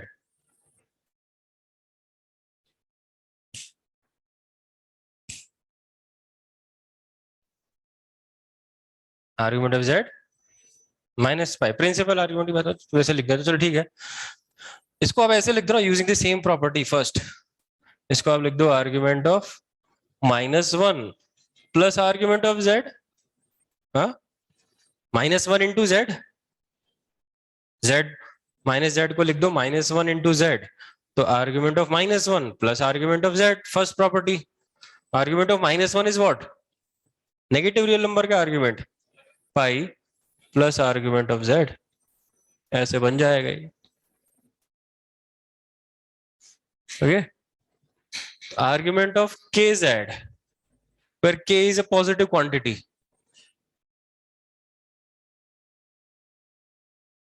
argument of z, अगर ये positive है तो, है ना, और negative है तो ऊपर लिखा है वही है, सेम सेम। तो इसके दो केस बना दे हम।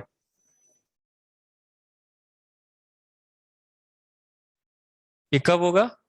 के पॉजिटिव है और ये के नेगेटिव है तो सही है। बाकी देखते हैं कल, नहीं परसों भी नहीं, ट्यूसडे है। चलो ठीक है, वेक्टर 3D कंप्लीट कर लेना, एक्सरसाइज 1 कम से कम, हो सके तो पार्ट 2 एक्सरसाइज 3 भी, ठीक है, वो देखते हैं अपन ट्यूसडे को। Good bye.